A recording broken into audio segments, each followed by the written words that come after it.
The Talkin Wrasslin podcast, where potting is real.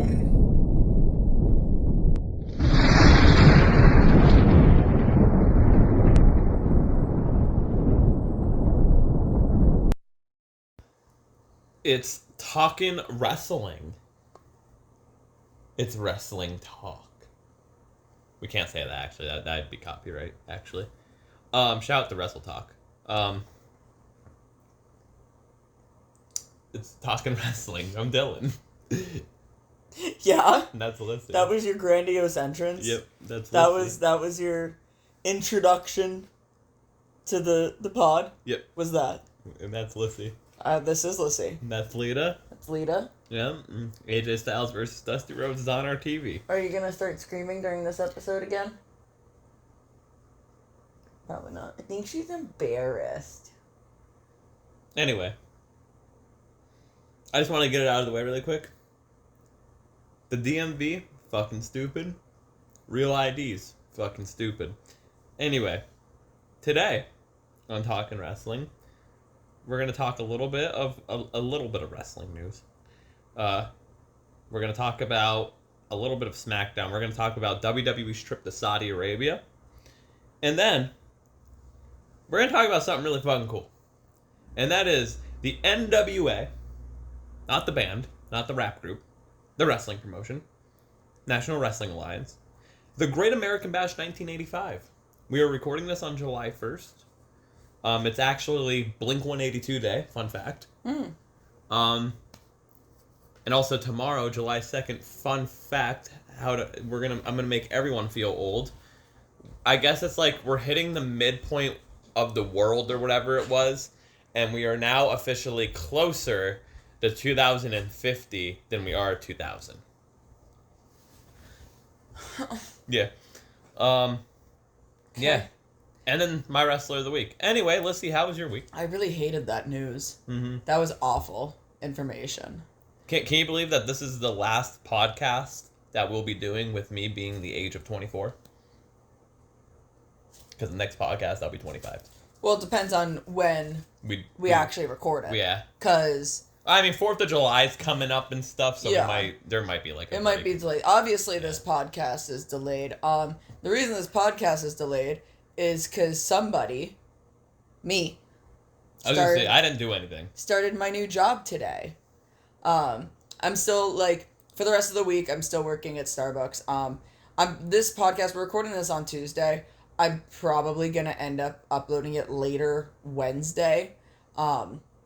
Because I have to go to bed to get up early to go back to my second job, or my new job, tomorrow, and I'll be there all day. So it'll probably end up getting uploaded later on Wednesday, or tomorrow, when you're hearing this. And it'll be uploaded. When you hear this, the podcast will be uploaded. And Dylan was busy, too, there was DCW stuff. Yeah, we had a lot of shit. I have to renew my license. And I had to work yesterday until midnight. So it's just, it's been like a rough schedule week. So yeah, that's unfortunate. But we're here nonetheless. But yeah, I started my new job today. I go in tomorrow also, which is fun. Did you learn lots? Yeah, I mean, it's retail. You know what I mean? Well, yeah. It's retail. Right now, I'm not really necessarily learning the managerial stuff yet. I'm just learning how to do the basic shit, which I already know how to do. Did a lot of merchandising today, which was fun.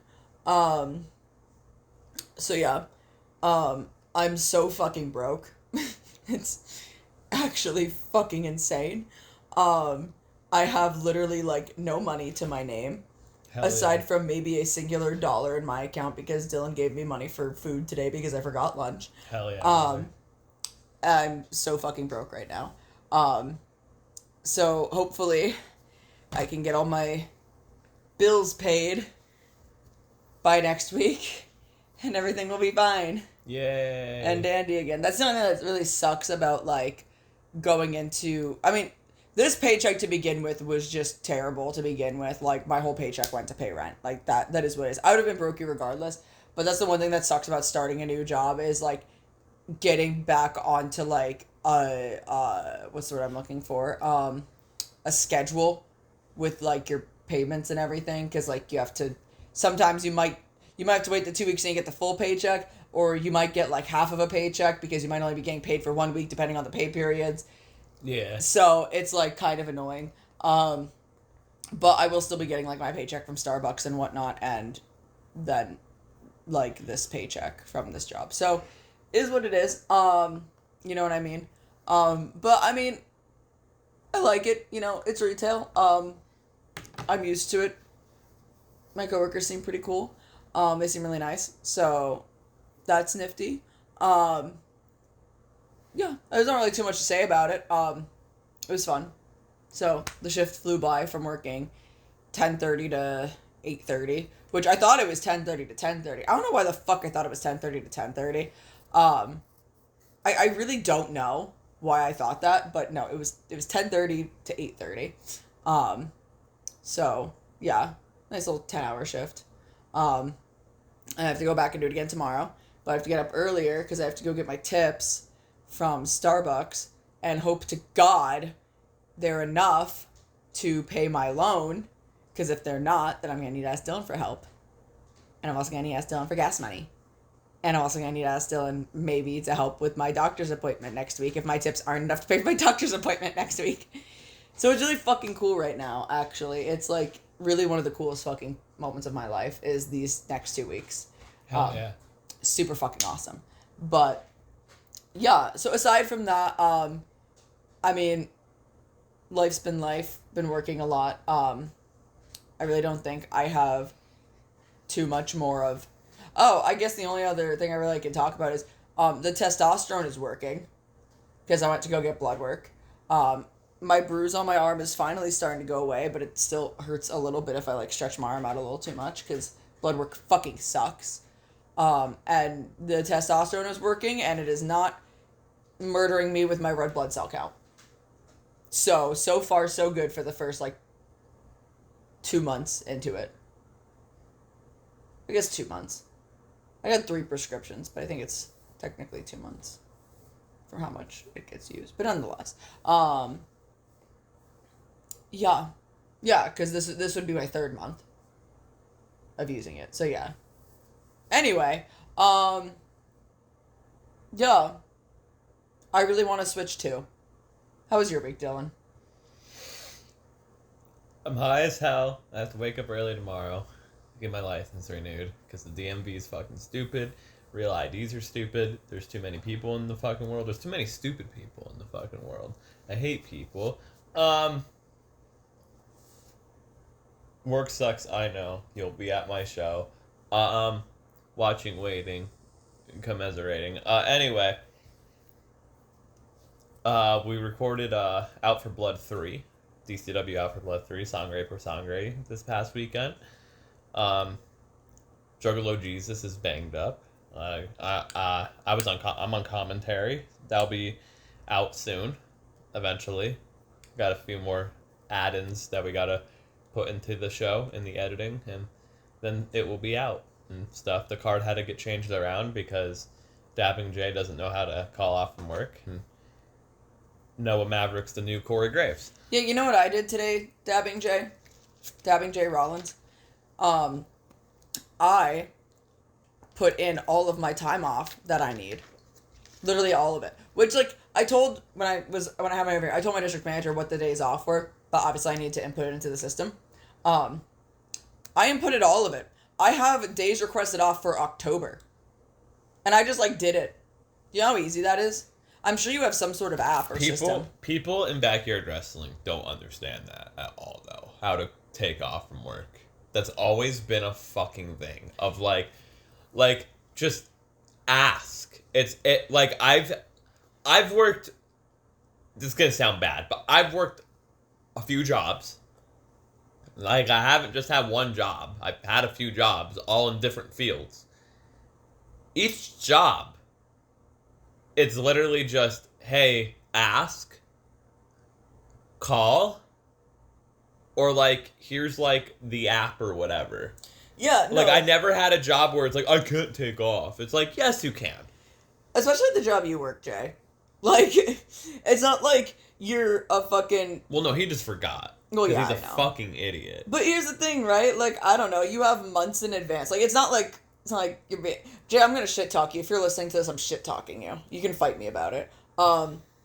It's not like this is like 3 days in advance. Like that I could understand. Bro, if it's like, hey, 3 days in advance, well, I can't get off work because I'm scheduled. We had the date planned for the show like literally like 4 weeks ago. Yeah, and even like Starbucks, like I doubt anyone who's listening to this podcast, aside from Bree, has worked at Starbucks. But if you have, like, our schedule is made 3 weeks in advance. So like, if you know 4, 5, 6 weeks in advance, just fucking put it in. Unless your manager's like a major fucking bitch that like refuses to give time off, like, fine. I guess I can understand that if you work with a raging bitch. But like, I don't know, call off sick. I mean, like, be like, all right, well, I need this day off, so I'm not coming in, so I'm calling off. Yeah. Also, little side note that I forgot to mention about my week. My week wasn't all just regular, schmegular, fucking whatever. I got my fucking throat tattooed. I got my throat tattooed last week. Last Wednesday, actually. I got my fucking throat tattooed. And that fucking sucked. Really bad. Super duper bad. Like, if you're ever considering getting a throat tattoo, I'd still say do it because you only have one throat and you only have to go through, like, getting it tattooed once. I mean, what I got tattooed, like, I just have some, like, black work and stuff done. What I got tattooed was only one session, so I never have to do it again ever in my life. But, like, you know, even if you're getting, like, something crazy, like, really, once it's done, it's done. Like, and you only ever have to get your neck like, your throat tattooed, like, in one, like, not one go, but, like, one piece. You know what I mean? Like, I still have more work to do on my neck. Like, I have to get my, sides of my neck tattooed, or colored in. And then there's, like, a couple little things we want to add to the sides. But that's really it. Like, and that's gonna suck, but it's not gonna be, like, the worst thing on the planet, probably. So, I have more than enough time to get numbing cream for that, because I booked that way out in, not October, in August. So. The show was great. Thanks for asking. Yeah, how was your show? I'm sorry. I just completely fucking forgot I wanted to talk about that quickly. It could have been a lot worse. I feel like that's kind of how backyard wrestling goes. It could have been a lot worse. It could have been a lot worse. Someone could have died. No one got seriously hurt. There was a, I don't want to give spoilers just yet, but like there was a triple threat and it was pretty alright, and could have been a lot. Don't touch me. Sorry, Why are you touching me? It could have been a lot worse. It's not Days of Self-Destruction. It's not the worst DCW show. What happened during Days of Self-Destruction? Because I forget. That was the Go-Go Jaeger Texas Death Match. I left the show early because I had a broken foot. There was a chairs match that ended up being a table, and there was a table involved. Yeah. The show's horrible. The show is fucking dog shit. It's the worst DCW show in existence, and I'm allowed to say that because I booked the fucking shit. Is this the best out for blood? No. But it's good. It'll be fun to watch. Okay. It'll be fun to watch. So. Yeah, when Dylan was uploading these videos, like unlisted to YouTube, I was at home because I left work early. Because I wasn't feeling too good. I was like really nauseous, and I was just laying down watching YouTube videos, and my friend Mark texted me about Five Nights at Freddy's, and he was like, "Do you think Gregory's a robot?" And I was like, well, here's my theory on Gregory being a robot. The answer is yes, I do think Gregory's a robot. And then he just sent me a link to a YouTube video and said, you should watch this. And I actually have to still go back and finish watching it because I fell asleep halfway through it.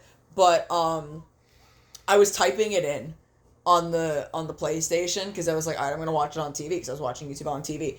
And because we shared Dylan's YouTube, I guess he hit a button or something where it was like, sign into the TV. And Dylan's, like, nowhere near home, by the way. Like, Dylan is with Chris, who is, like, what would you say, like, 15 minutes away? Yeah. Like, 15 minutes away. And the fucking... I'm, like, 4 towns over. Yeah, Dylan's, like, 4 towns over. I'm typing in Five Nights at Freddy's conspiracy theory, Matt Pat was right. And the fucking screen just switches on me to this fucking video that Dylan recorded and was uploading to YouTube, or uploaded to YouTube for the fucking show. And I texted him, because I was like, what the fuck? And I just texted him, I was like, bitch, you fucking took my fucking FNAF theories away from me. I was like, oh shit, I'm trying to upload this Drug Lord Jesus match, sorry. And then, like, it just started playing. Like, I didn't fucking do anything. It just started fucking playing. And I'm, like, texting Dylan. I'm like, oh, is Tyler wearing that one guy's gear? I think that looks like that one guy's gear. Oh, at first I thought it was Noah. And I was like, oh, no, it's Tyler. Is he wearing that guy's gear? Like, and Dylan's probably like, shut the fuck up, Lizzie. I'm trying to upload shit. Yeah, like, I'm trying to upload shit, goddammit. I'm just like, oh, wow, that was a pretty cool maneuver. So I just let it play in the background. Because I don't want to fuck with what Dylan was doing. So I just let it fucking play. And I watched the video on my phone, but then I ended up falling asleep because I just felt like such fucking shit. Like, I did not feel good at all. But yeah, no, I'm glad that the show overall went good. From the unexpected little bit that I saw of it, it was fun. I do wish I would have went, because even if I got out of work at the time I was supposed to get out of work, I only left like 2 hours early. I would have had the time to go down, but I felt like fucking shit. I was like, no, there's no way. Because I know I'm going to get there and y'all are going to be like, hey, Lizzie, you want to hold the camera? And I'm going to, like, I'll be holding the camera and the whole day, like, not to sound gross, but I'm going to sound gross. The whole day I was just, like, consistently gagging and, like, dry heaving. Like I would just be, like, working and I'd just be like, like, I could not stop. I don't know what happened, but, like, you know when you're about to throw up and you feel that feeling in your throat, like, oh, it's coming? It was like that for, like, 6 hours. Hell. And I was like, I need to go home. I was like, I really don't feel good. Like, and the thing is, I didn't even throw up at any point. I just had this, like, ungodly nausea. So, yeah, we would have been filming. I would be like, oh, look at that maneuver. Camera shakes. Not my best work, by any means. Not my best. Not my best work. You know, I think I'm a pretty solid cameraman, but I would not have been a solid cameraman.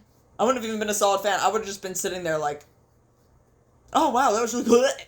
Yeah, you know? You're one of the better cameramans we've had. I'm good at it. I have the artistic eye for visuals. And I know what looks good on camera. People think they know how to hold the camera, and they don't. You know, it's really, like, to me, as a person who is really good at it, Bruiser Brody's fucking insane for putting a fucking clamp on his head like that. Damn right, bro. Love that for him. But for me as a person who, like, when you watch wrestling, right, I feel like, to me, this is the way that I think about when I do my camera work. I'm like, okay, this is what it looks like in WWE, AEW, New Japan, You gotta TNA. be a fan of wrestling to film wrestling, I think. Yeah, and I'm like, okay, so this is what I'm visually seeing. This is what, because it's not like we have a hard cam, but you don't think of, like, the hard cam. And I feel like a lot of people when they're recording think too much of, like, it has to look like a hard cam. It doesn't have to look like a hard cam because you're fucking moving. So it needs to look like you're a fucking cameraman and you're trying to get all the fucking good shots. Like, that's what you have to do. It's on the worker in the ring to work the camera. Yeah, they should know where the fucking camera is. In fairness... You usually stand in one spot majority of the time to begin with. I do, and, like, for example, like, I'll stand in one spot and I'll get good angles, but if I see, like, you're going to the turnbuckle to the left that's further away from me, I move to that turnbuckle. Yeah. I don't just hold the camera there and hope the shot looks good. I'm following along with the action. And people need to also know to follow the person who is on offensive and not defensive when filming. Because if you're filming defensive, you're not going to get fucking cool shit. You're going to get someone selling. Yep. And, like, you should get someone selling, but that shouldn't be your main priority. Your main priority should be the action. You know what I mean? So when I think of what I'm filming, and this sounds so egotistical and stupid, but I'm thinking like, okay, if this was an AEW show, how would they film it? What would the moving cameramen be looking for in filming, and how would they be doing it? If this was a WWE show, what would they be doing? Whatever. You know, like if it was one of these shows, how would it be filmed? And I feel like having that mindset is just, to me, no offense to anyone, because I don't want to sound like a fucking dick about it to anyone who listens to this. But to me, that's just common sense. But maybe it's because I do have like that kind of more of an artistic mind when it comes to things, why it's common sense to me. I'm like, oh yeah, of course this is how you're gonna fucking do it. And this is exactly why when it came to camera work, always, it would be a Bryce problem, a you problem, or Corey problem, because it's not my forte. I'll give me the book. Yeah. Give me the book. If I'm cameraman, I'm not dreading it, but it's more so like, it's not gonna be the best, but it's not gonna be shit. Like I'm not the best cameraman, but like it's watchable when it's me recording. And that's the thing, is you also need to learn, and I know you do this, but you need to watch through you record on a phone, but you need to watch through the camera. Yeah, you watch through the camera. And not above the camera. Yeah. Because, like, and that I also understand can be tricky, watching through the camera and then also kind of paying attention to where people are going and also paying attention to your surroundings can be a little tricky. And there might be like different things like I look for when I'm a camera person than you look for when you're a camera person. You might be zooming in on something else, but I might be zooming in on you know what I mean? Yeah, I'm going to be zooming in on like the fucking camel clutch that Jaeger does, and you're going to be zooming in on Jaeger's balls. Yes. So, clearly. I do that at times on purpose because it's just very funny. But, like, no, I don't know. Like, and also in my thought process about it, like, I care about my surroundings so I don't trip and fall, but I don't care about my surroundings if there's other fucking people around me. Because, like, move out of the way. Like, or move to watch the show. Yeah. Like, I'm sorry, but in my thought process, I'm quote-unquote part of the show, being the cameraman. I always told every camera person for that would help us. Don't worry about the fans. They can move. Yeah, they can move. They can look around me. There's more than enough space for you to go. Okay? Don't get in my fucking way. You get in my fucking way, I will walk into you. I don't care. I do not care if you're in my way. I'm climbing over you. Half the time the crowd fucking sucks anyway, and they're not even fucking watching. Yeah, well, it's backyard wrestling. What do you expect? Fuck you, fucking lazy bums. But yeah, also, like, so, should I talk about the thing that I made? Or am I allowed to talk about that? No, because Bryce hasn't fucking uploaded it yet, and it's not uploaded on DCW yet or anything like that. When I have made, like, promo packages in the past. Yeah. You know what I mean? That's also another thing is, when I'm shuffling through footage. That will be uploaded, like, very soon. Yeah. More than likely, just so you know. You need to shuffle through footage that looks good and looks compelling. And when you're recording shit, it needs to look compelling for extra things, because it's not just gonna be this video and this video alone. At some point there's gonna be a promo package, there's gonna be flashbacks, there's gonna be different things made with this footage, so you need to have the footage be good and clear and concise and interesting, so that when you make those shorter videos, it grabs people's attention. And this is why I always ask you to make fucking packages anymore. I'm really good at it. I will say, like, it's annoying shuffling through footage, even when I do my silly little fucking edits on occasion. Like, it's so fucking annoying shuffling through so much fucking footage to just get a good clip that you're literally using for 0.7 seconds. Yeah. But then, like, you finish it and you're like, oh, that looks fucking sick. Like, that looks so fucking cool. Lyssie made a DCW ad. I did. And we'll eventually show it on an episode of our podcast. We'll cut it in or whatever. But Bryce is going to be using it for a video. I don't think as of now he uploaded the video for it, and we're also just going to be using it for DCW in general too, obviously. So Bryce, if you're listening to this, I don't give a fuck if you're at work. I don't give a fuck if there's a customer. I need you to stop what you're doing. Stop what you're doing. Keep this video up. Listen to this in the background, of course. But I need you to, because you're clearly on YouTube, so go into your account and click upload video, and then the video that this video is featured in, I need you to upload that right now. Watch it be uploaded, and I'm just like behind on his channel. I am a little bit behind on his channel. Okay, well, Bryce, that's too fucking bad. I'm telling you to do this. If it's already uploaded, upload it again. It's two uploads. Double upload it. See which one gets more views. I don't know. I am a little bit behind, but I did watch the Grimm's Toy Show video. Yeah, go check out Tapped Out to Pro Wrestling. But, like, after this podcast. After this video. Because I still want your views. Yeah. Go check out... and we're going to be talking about cool stuff. Yeah, we will be. Go check out Tapped Out to Pro Wrestling. And learn about how Bryce almost was on Grimm's Toy Show. And what happened. Yes. But that's enough talkity tick-tock, talk. Let's get into this actual fucking podcast. So, WWE is happy with Aleister Black.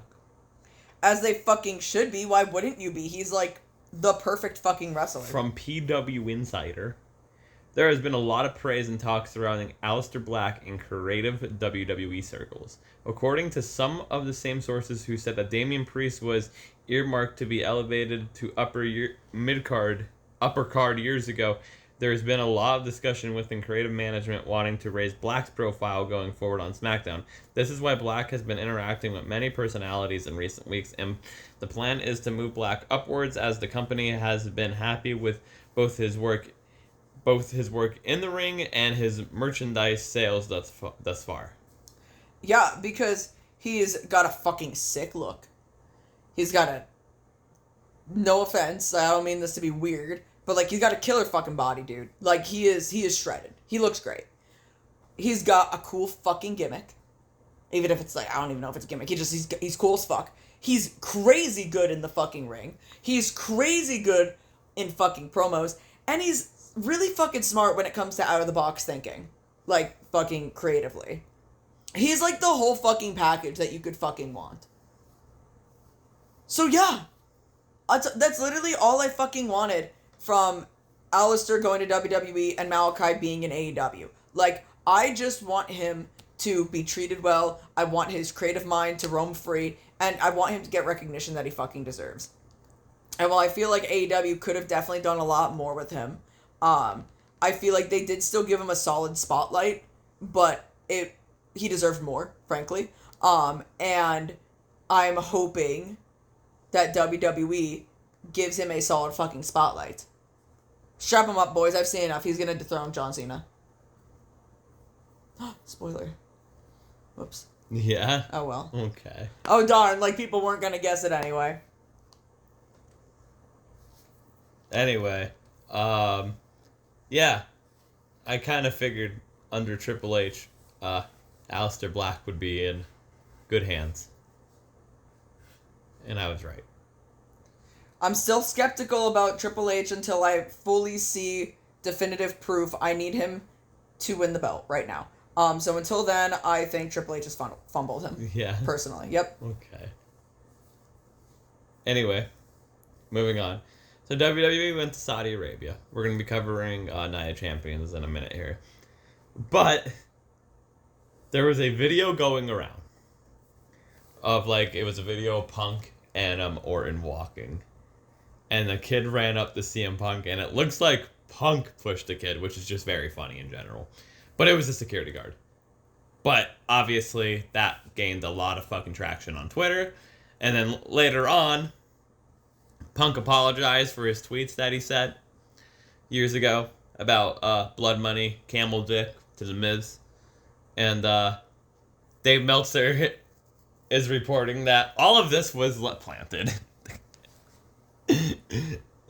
And also, Dave, well, this is more so for next week, but Raw started at 6 o'clock this week, right? Mm-hmm.